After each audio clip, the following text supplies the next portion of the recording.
লাখ লাখ লাখ মারামারি লাখ, দুটো মরলে আজকে বাঁচে। ঠিক বলেছ শিয়াল ভাইয়া, দুটোই মরুক, এবার ওদের রাজত্ব আমরা দুজনে ভাগ করে নেব। আরে আমি তো এটাই ভাবছিলাম, মর মর মর, তাড়াতাড়ি মর, দুটোই মর।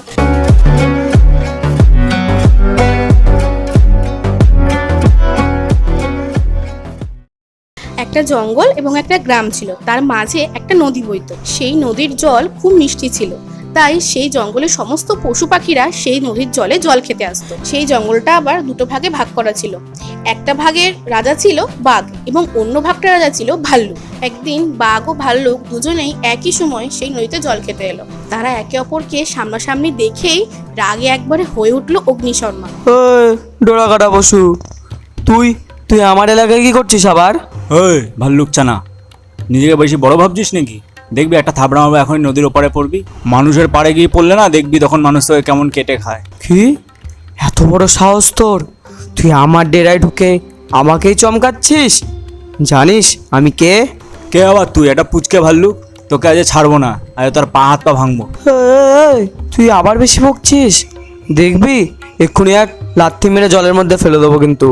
নদীর পাড়ে দাঁড়িয়ে বাঘ এবং ভাল্লুক যখন একে অপরের সঙ্গে ঝগড়া করছিল, ঠিক সেই সময় আরেকটি ভাল্লুক এবং শিয়াল লুকিয়ে লুকিয়ে তাদের ঝগড়াটাকে দেখছিল। লাখ লাখ লাখ মারামারি লাখ, দুটো মরলে আজকে বাঁচে। ঠিক বলেছ শিয়াল ভাইয়া, দুটোই মরুক, এবার ওদের রাজত্ব আমরা দুজনে ভাগ করে নেব।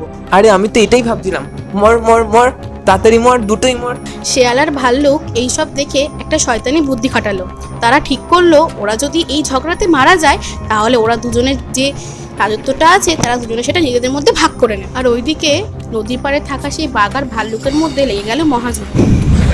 এবারে তোকে ছাড়বো না, তোকে এবার পুরো পুরো মেরেই ফেলবো তোকে। এবার আমি অনেক কথা বলে ফেলেছিস তুই। এটুকুতেই হাঁপিয়ে গেলি? হাঁপানি রুগী কোথাকার, আমি বাঘ, আমি হাঁপাই না। হ্যালুম।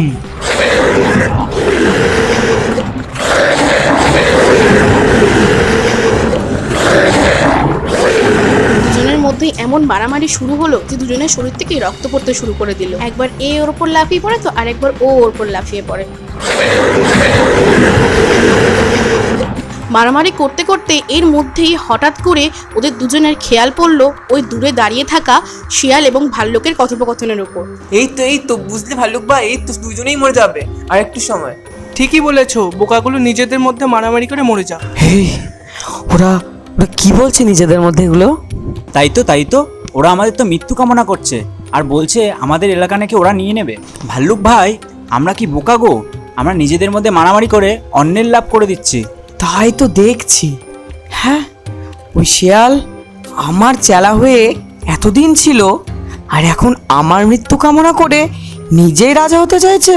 চলো আমরা দুজন মারামারি না করে একসঙ্গেই জল খাই, আর জল খেয়ে ওই বেটা দুটোকেই মজা বোঝাবো।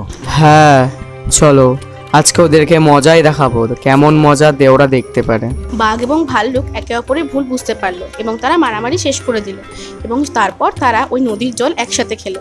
জল খাওয়া শেষ করে তারা সেই দূরে থাকা শিয়াল এবং ভাল্লুকের কাছে গিয়ে তাদেরকে জঙ্গল ছাড়া করে দিল এবং এরপর তারা আস্তে আস্তে বন্ধু হয়ে গেল এবং একসাথে বসবাস করতে শুরু করলো। তাহলে বন্ধুরা, আজকের গল্প থেকে তোমরা কি শিখলে? Unity is the strength. মানে আমরা যদি একসাথে জোট বেঁধে থাকি তাহলে আমরা শক্তিশালী থাকবো, কিন্তু আমরা যদি একে অপরের সাথে ঝগড়া করি, মারামারি করি, তাহলে কিন্তু আমরা দুর্বল হয়ে যাব। আর বন্ধুরা, যদি আজকের গল্পটা ভালো লেগে থাকে তাহলে একটা লাইক করে দিও, শেয়ার করে দিও এবং একটা কমেন্ট করে দিও। সাথে সাবস্ক্রাইব করে বেল বাটনটা অন করতে কিন্তু একদম ভুলে যেও না।